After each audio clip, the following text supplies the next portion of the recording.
Hello, I'm the Nostalgia Critic. I remember it so you don't have to. And welcome to another edition of Old vs. New.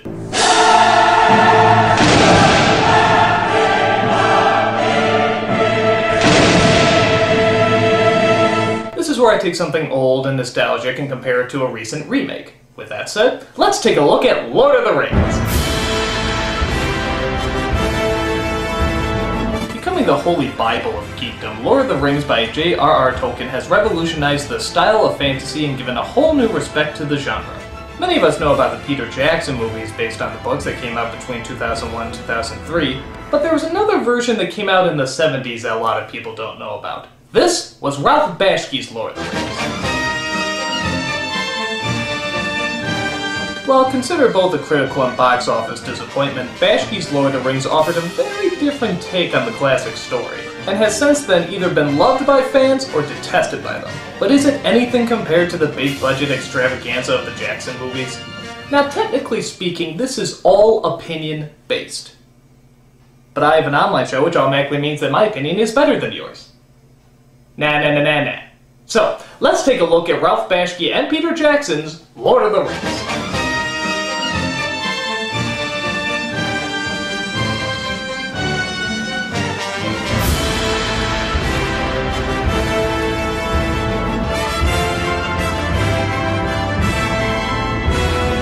Now, seeing how the Ralph Bakshi film ends at the exact same point that the Peter Jackson film The Two Towers ends, I decided to include The Two Towers in this comparison as well as The Fellowship of the Ring. With that said, let's take a look at our main character, Frodo Baggins.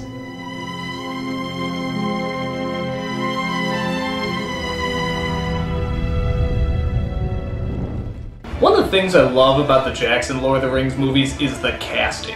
Everybody in these movies looks the part, and when I heard Elijah Wood was going to play Frodo, I thought it was the best casting since Keanu Reeves played that mentally retarded boy in Bill and Ted's Excellent Adventure.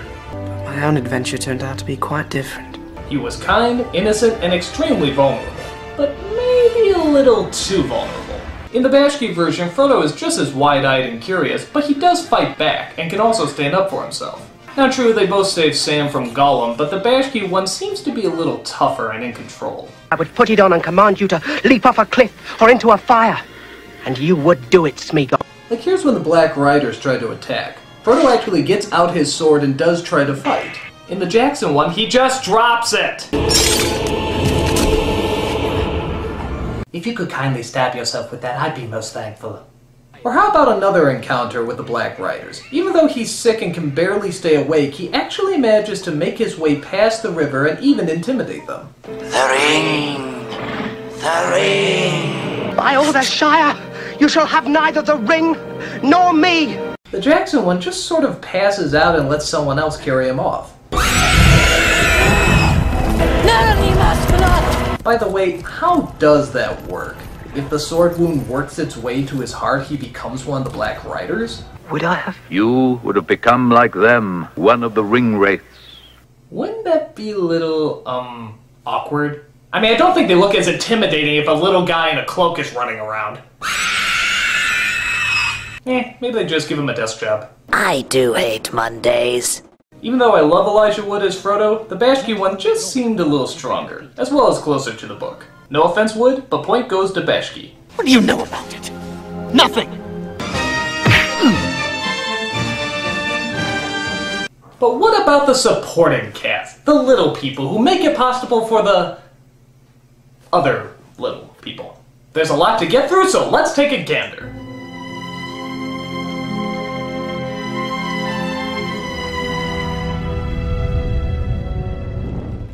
Now this one's really hard because the rest of the cast is sort of hit and miss. Sam in the Jackson film, for example, is a tough, loyal friend who will stick with Mr. Frodo through thick and thin.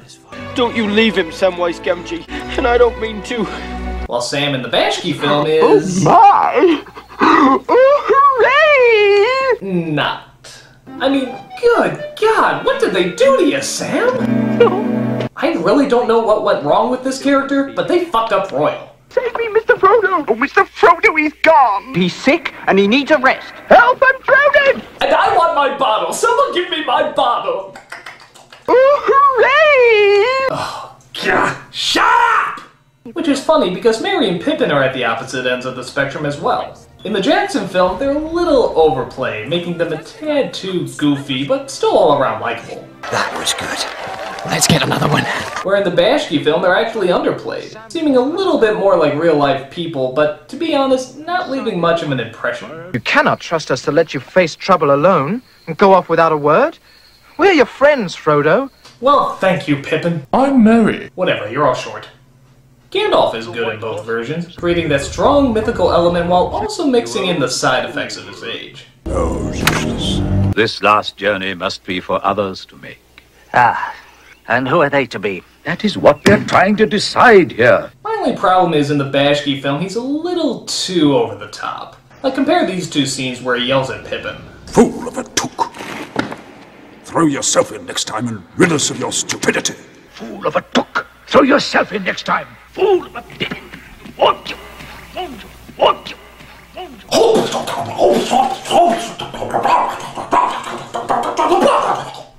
But one of the biggest differences is Aragorn, which is totally blown away by the Bashki film. Now granted, I'm not quite sure why he looks like a Native American, that certainly wasn't the design of the book, but the character is still a million times better. Why? Well, being voiced by John Hurt, one of the greatest actors of all time, certainly helps. My name is Aragorn, son of Arathorn. But on top of that, the idea behind Aragorn is that he was both a ranger and a king. With the Jackson version, you certainly buy the ranger part, but I never really saw anything kingly in him. Put aside the ranger. Become who you are born to be. By killing things and slaughtering evildoers. Just do it very kingly. The Bashki one seemed to pull off both. He could be a badass, but he could also be very smooth and diplomatic. Lothlorien is a place of healing.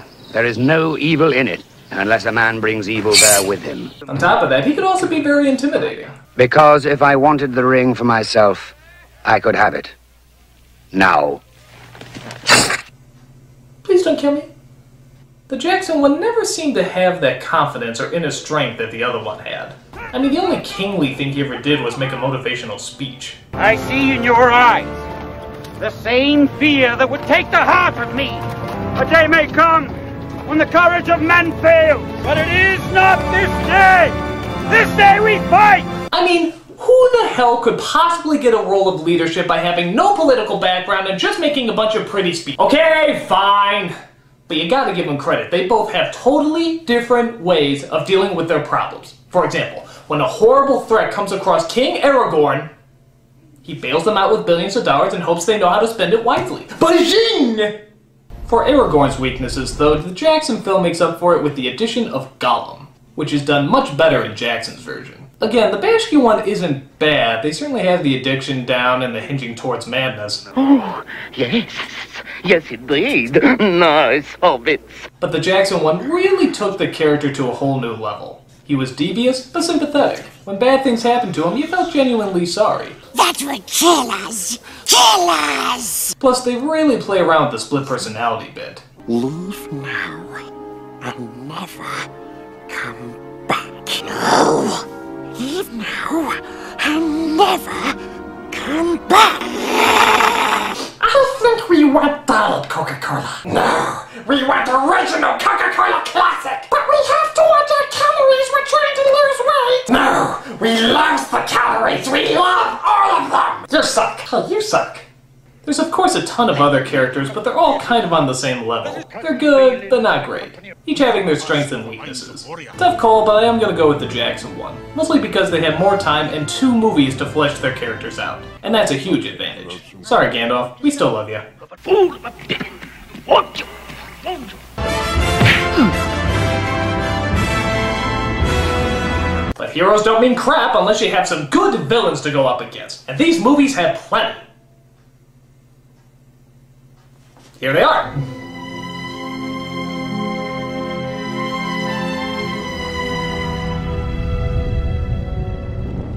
Again, from a casting point of view, you couldn't have gotten a better pick than Christopher Lee for Saruman. He looked the part, acted the part, but most of all, he sounded the part. Sauron's forces are already moving. The 9 have left Minas Morgul. God damn, is that voice cool. I did not seriously think that a hobbit could contend with the will of Sauron. I think it's another one of those voices you don't want reading bedtime stories to your kids, though.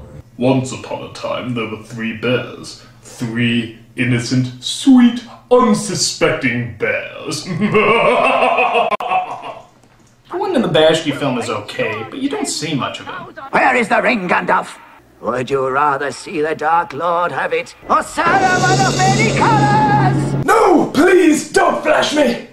Something I never understood in the Bashki film, though, is for some reason they stopped pronouncing the S and simply call him Arrowman.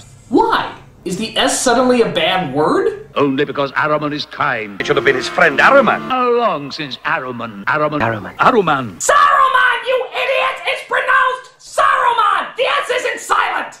Also, how come Gandalf can never figure out that Saruman's gonna be a bad guy? I mean, do these look like the homes of any decent people you know? Your love of the halfling's leaf has clearly slowed your mind. Oh, stop hushing my buzz!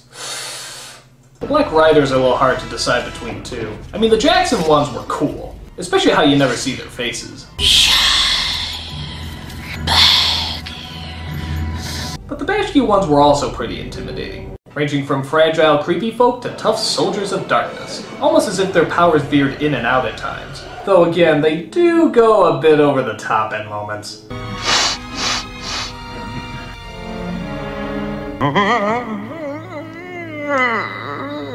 Oh,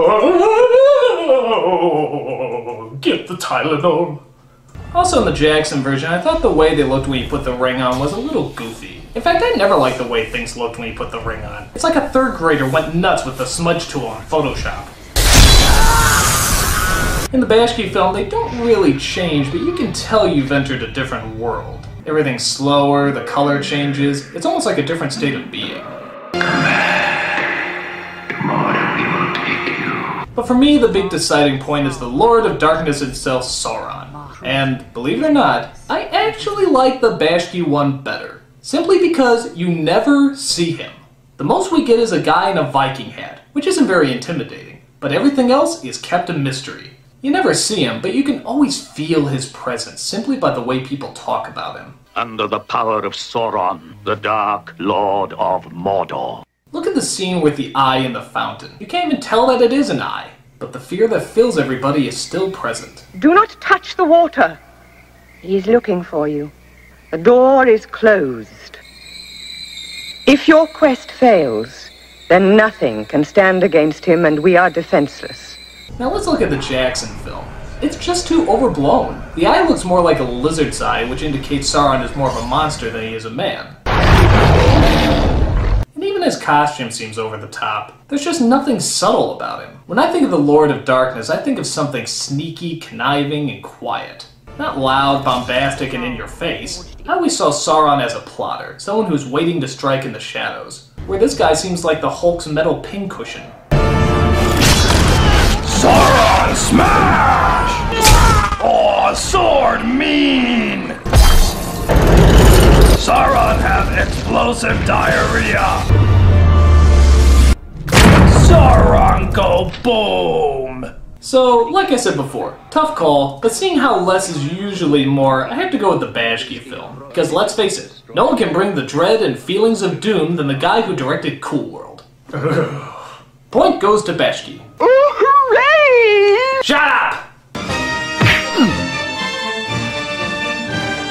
Well, that's all fine and good, but how can they beat the shit out of each other? Here's the best action scenes.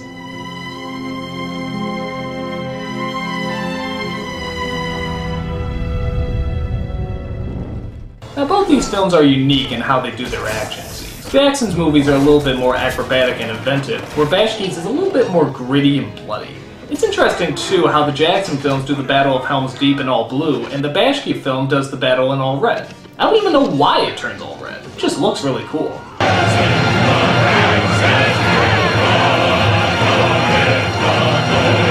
In another flip-flop, where the Bashki film has little build-up but a lot of payoff, the Jackson film has a lot of build-up but little payoff. What do I mean by this? Well, in the Bashki version there's a real feeling of suspense and tension. I mean, when someone gets stabbed, you really felt like they're getting stabbed. In the Jackson one, they tempt death just a few too many times. I mean, they literally jump into the middle of an army of orcs, not once, not twice, but 3 times! And not once do they ever get a scratch on them. Mosh pit! I guess I shouldn't defend the Bashki film too much, though. I mean, look when they fire the arrows. The numbnuts don't even move! I'm far too proud to be searching for cover. I like this place. There is good rock here. Good rock that we won't be taking the least bit advantage of. Message for you, sir. Now, of course, The Return of the King has some of the best action scenes ever, but since Bashki never made it that far, I really don't count it. But still, the action in the Jackson films really are better. They're more flashy, more creative, and more energized. I would have liked to have seen it a little bit more grisly and realistic, but then again, it is a fantasy, so I guess anything goes. Point goes to Jackson. Then you know nothing.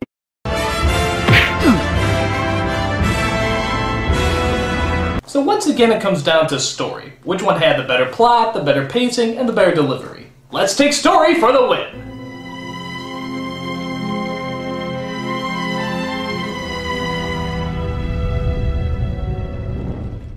It is interesting how both Bashki and Jackson end their films at the exact same point. They win the Battle of Helm's Deep, and Gollum leads Sam and Frodo to Shelob. Even though in the book, Helm's Deep is in the middle and they already met up with Shelob. He could let her do it.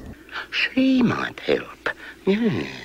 And again, the Jackson film has the advantage that it has 2 films to explain the story, and where Bashki only has 1. Because of this, the Bashki film suffers. Characters can't be fleshed out like they should, and some characters just disappear altogether. Arwen never makes an appearance, and Eowyn I don't even think ever gets a line. She just stands there. My sister-daughter, Eowyn. My only loyal kin, since her brother has disobeyed my commands. Unfortunately, she's a mute. But the Jackson film at times seems a bit rushed, too. Like, I never did enjoy the editing in the first film. It seemed way too fragmented. Half the Shire's been invited. Oh, gracious me. He's up to something. Oh, really? All right, then, keep your secrets. I like talking in sentences without any pauses, don't you? Yes, I do. I like it a lot indeed. Haha! And to Bashki's credit, for all the scenes he had to cut, the scenes it does keep in are often very quiet and usually allow for a lot of atmosphere. Which I think in a lot of ways is closer to the books. Take for example when Gimli finds out the dwarves in the mines of Moria have all been destroyed. Here's the Jackson version. Here lies Balin. It's as I feared. And now here's the Bashki version. Yesterday, Balin, Lord of Moria, fell. An orc shot him from behind a stone. He doesn't scream, he doesn't yell, he just slowly walks away to be by himself. That's a lot more powerful. But to be fair, Jackson's film has a lot of powerful scenes too, many of which weren't even focused on that much in the book. Like Arwen's debate about choosing immortal life is really looked into and analyzed. You will linger on in darkness and in doubt. There's even a few subtle scenes as well. Like in the Bashki film, Frodo makes a big speech about how they probably never get back. I reckon we got enough left to see us to this Mount Doom. But after that, I don't know. Oh, Sam, friend of friends. After that, if the ring goes into the fire and we're at hand, after that, dear Sam, just to get there. Just to get there. Yet in the Jackson film, it's literally just summed up in a look. You go ahead and eat that metaphor. I've rationed it. There should be enough. For what? The journey home. That look alone seems to say everything. And as the films went on, they did get progressively better and better, taking their time with the story and not feeling as rushed as before. So, while I have to admit it's not really a close call, there are a lot of elements in the Bashki film that are not only subtle, but really work well. There's a lot of over-the-top moments, sure, and some scenes don't really make sense, but what they do get right, they get really right. So, even though this is probably a surprise to no one, the film that really is better is the Peter Jackson versions, the superior movies.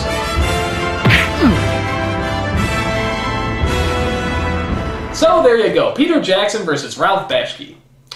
Though I do feel bad I'm not able to compare Return of the King to anything.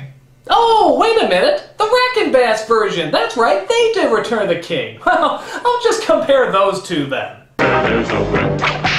There's a way. Jackson. I'm the Nostalgia Critic, I remembered, so you don't have to.